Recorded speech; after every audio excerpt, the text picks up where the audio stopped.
발목을 파고드는 서늘하고도 날카로운 감각에 김진사는 비명을 지를 새도 없이 낙엽이 두껍게 쌓인 흙바닥 위로 고꾸라지고 말았다. 깊은 산중의 정적을 깨뜨리는 둔탁한 소리와 함께 그의 몸이 비탈을 따라 몇 자나 미끄러졌고 주변을 맴돌던 이름 모를 산새들이 자지러지게 울며 하늘로 솟구쳤다. 방금 전까지 발치에서 기괴한 무늬를 뽐내며 따리를 틀고 있던 7.4는 검붉은 혀를 몇 번 날름거리더니만 이내 숲의 음산한 어둠 속으로 유유히 자취를 감추어 버렸다. 김진사는 타오르는 듯한 통증에 정신이 혼미해지는 와중에도 본능적으로 자신의 왼쪽 발목을 움켜쥐었으나 이미 시퍼런 도끼가 혈관을 타고 종아리로 무섭게 치솟아 오르고 있었다. 등 뒤에서 풀쩍 뛰어온 백여우 백설이 날카로운 울음소리를 내며 그의 옷소매를 물어당겼으나 김진사의 눈앞은 이미 짙은 장막이 드리워진 듯 흐릿해져만 갔다. 입술이 파르르 떨리며 하얀 거품이 배어나오기 시작하자 김진사는 이것이 자신의 마지막임을 직감하고는 허망하게 하늘을 올려다보았다. 나무십 사이로 부서지는 노을빛이 마치 저승의 불빛처럼 아스라이 멀어져 갔고 귓가에는 백설의 절박한 짖음만이 환청처럼 맴돌고 있었다. 한때 한양에서 명망 높은 가문의 자제로 태어나 앞날이 촉망되던 그였으나 당파 싸움의 소용돌이에 휘말려 가문이 멸문지화에 처하고 홀로 이 깊은 산골로 숨어든 지 어언 3년이었다.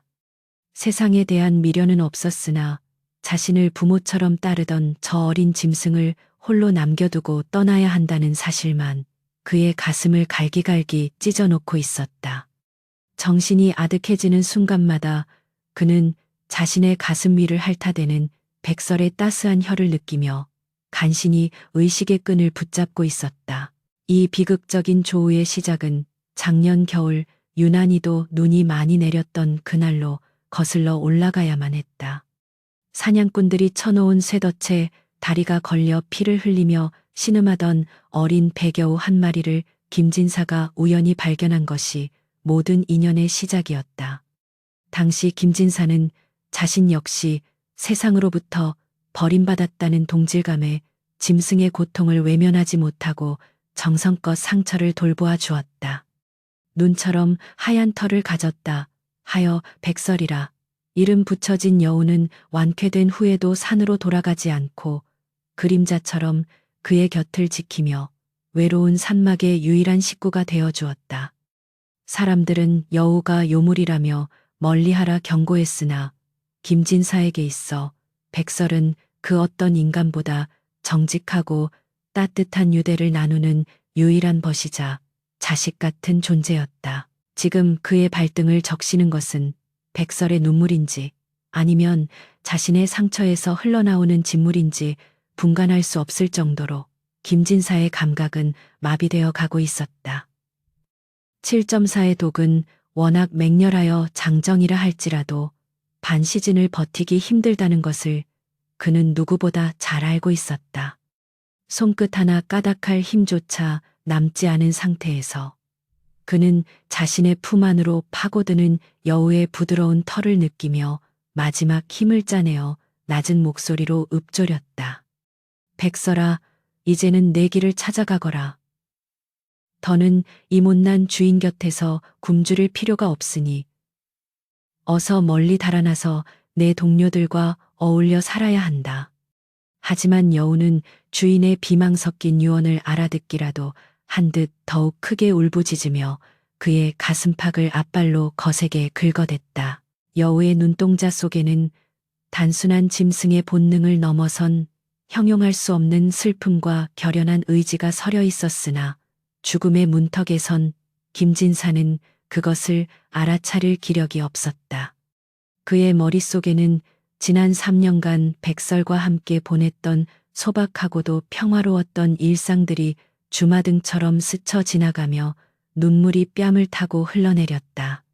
함께 산나무를 뜯으러 다니던 봄날의 산등성이와 시원한 계곡물에 발을 담그고 더위를 식히던 여름날, 그리고 밤마다 자신의 발치에서 잠들던 여우의 고른 숨소리까지 모든 기억이 소중한 보석처럼 빛났다. 이제 그 모든 기억이 어둠 속으로 침잠하려 할 때 백설은 돌연 울음을 멈추고 주인의 얼굴을 한번 깊게 들여다보더니 어디론가 쏜살같이 달려가기 시작했다. 백설이 향한 곳은 인간의 발길이 닿지 않는 영산의 가장 험준한 꼭대기이자 전설 속에나 존재한다는 기이한 빛의 영초가 자생한다고 알려진 신성한 구역이었다.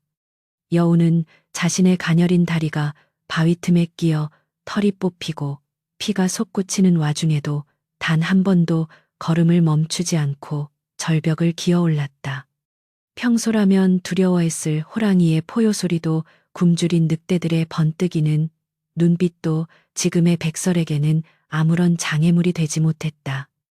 오직 쓰러져 있는 주인의 창백한 얼굴과 점점 차가워지던 그의 손발만이 여우의 머릿속을 가득 채우고 있었기에 짐승은 자신의 심장이 터져나갈 듯한 고통조차 잊은 채 산의 정상을 향해 질주했다.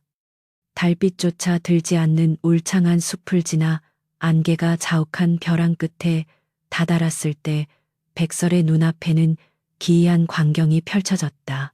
그곳에는 한겨울의 추위 속에서도 영롱한 보랏빛을 내뿜으며 대지의 뿌리를 밟고 있는 이름 모를 약초한 뿌리가 고고하게 피어 있었던 것이다. 사람들은 그것을 만년삼이라 부르기도 하고 혹은 신선이 내려준 구명초라 칭송하기도 했으나 그 실체를 본 이는 아무도 없었다. 백설은 본능적으로 저 약초만이 자신의 주인을 살릴 수 있는 유일한 희망임을 깨닫고는 조심스럽게 다가가 이빨로 줄기를 끊어내려 했다. 하지만 그 순간 땅이 울리는 진동과 함께 거대한 기운이 여우를 덮쳐왔고 숲의 수호자로 불리는 산신령의 사자가 어둠 속에서 모습을 드러냈다. 주인을 향한 충심과 산의 질서를 지키려는 영적인 힘이 충돌하는 가운데 백설의 처절한 사투가 시작되려 하고 있었다. 한편 산막 근처 비탈길에 쓰러진 김진사의 몸은 이미 보랏빛으로 변해 있었고 숨소리는 실 가닥처럼 가늘어져 금방이라도 끊어질 듯 위태로운 지경에 이르렀다. 주변을 감싸는 공기는 서늘하게 식어갔으며 숲의 포식자들은 죽음의 냄새를 맡고 하나둘씩 어둠 속에서 모습을 드러내며 기회를 엿보고 있었다. 인간의 생명이 꺼져가는 그 짧은 찰나에 여우가 행하는 기적 같은 헌신이 과연 시간의 흐름을 되돌릴 수 있을 것인지 숲은 무거운 침묵 속에서 지켜보고 있었다. 김진사의 무의식 속에서는 끊임없이 백설의 이름을 부르는 절규가 메아리치고 있었으며 그의 영혼은 육신의 고통을 뒤로한 채 이미 저승의 문턱을 서성이고 있었다. 절벽 끝에서 사자와 대치한 백설은 자신의 작은 몸집에도 불구하고 털을 꼿꼿이 세우며 물러서지 않았고 오히려 주인을 살리겠다는 일념으로 처절한 울음을 토해냈다. 짐승의 눈에서 흐르는 피눈물이 바닥에 떨어지자 완고하던 산의 기운도 잠시 주춤하며 여우의 진심 어린 보온의 기운에 길을 내어주는 듯한 기묘한 분위기가 조성되었다. 만약 여우가 조금이라도 자신의 목숨을 아끼려 했다면 결코 얻지 못했을 영초를 향해 백설은 마지막 힘을 다해 도약하였고 날카로운 이빨로 그 신비로운 줄기를 마침내 낚아챘다. 이제 남은 것은 이 약초를 가지고 산 아래로 내려가 주인의 숨통이 완전히 끊기기 전에 그 입술에 닿게 하는 것뿐이었다. 그러나 산을 내려가는 길은 올라올 때보다 훨씬 고통스러웠고 도끼가 이미 심장 근처까지 도달한 김진사에게 남겨진 시간은 그리 넉넉하지 않았다.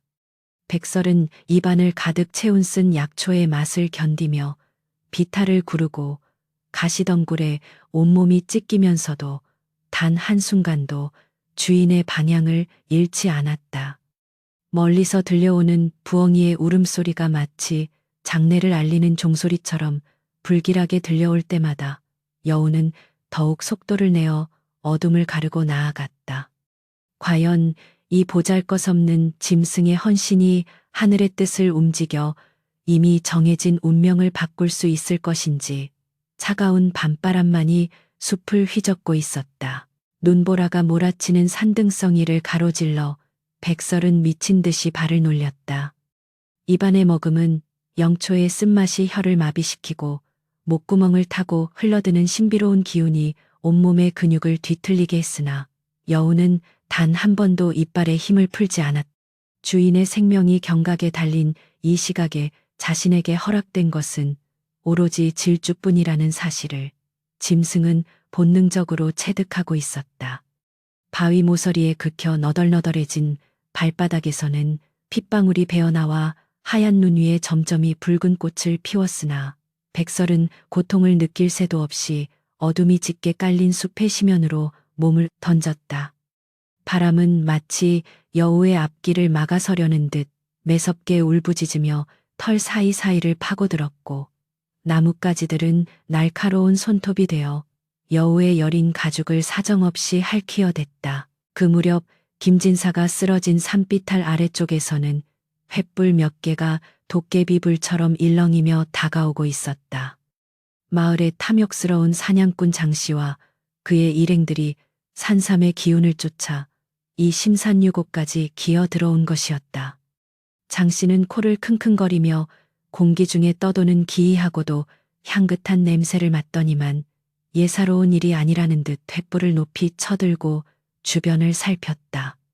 이 보게들, 이 향취는 분명 천년에 한 번 필까 말까 한다는 만년삼의 향기가 분명 안에 그려 만약 우리가 그것을 손에 넣는다면 평생을 호의호식하며 보낼 수 있을 것이야. 그의 눈동자에는 이미 인간의 이성을 넘어선 탐욕의 광기가 서려 있었고 옆에 있던 동료들도 침을 삼키며 마른 입술을 축였다. 백설은 우거진 숲을 사이로 번득이는 인간들의 횃불을 발견하고는 급히 걸음을 멈추고 바위 뒤로 몸을 숨겼다.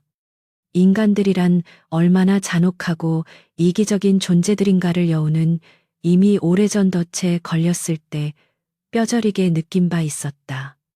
지금 자신의 입에 물린 이 영초가 저들의 손에 들어간다면 주인의 목숨은 영영 되돌릴 수 없는 강을 건너게 될 것이 자명했다. 백설은 숨을 죽인 채 횃불의 동태를 살폈으나 굶주린 짐승보다 더 예민해진 사냥꾼들의 감각은 이미 여우의 존재를 어렴풋이 감지하고 있었다. 저기 보게나 저 바위 틈바구니에서 빛나는 것이 무엇인가?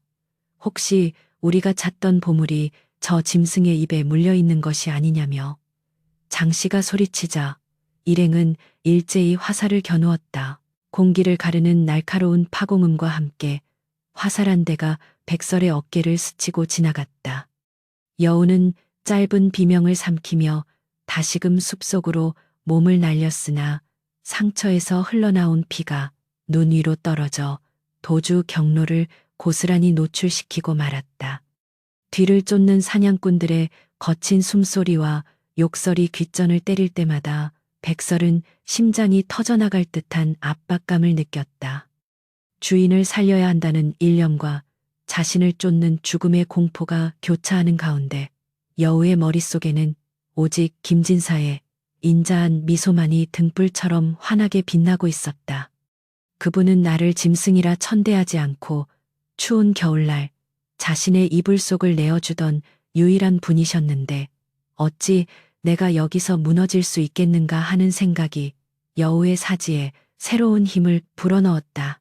장씨는 끈질기게 여우의 뒤를 쫓으며 연신 화살을 날려댔고 숲의 고요는 인간들의 탐욕스러운 외침으로 산산조각이 났다. 이 영악한 여우 새끼야 좋은 말로 할 때 그 약초를 내놓고 목숨이라도 부지하거라.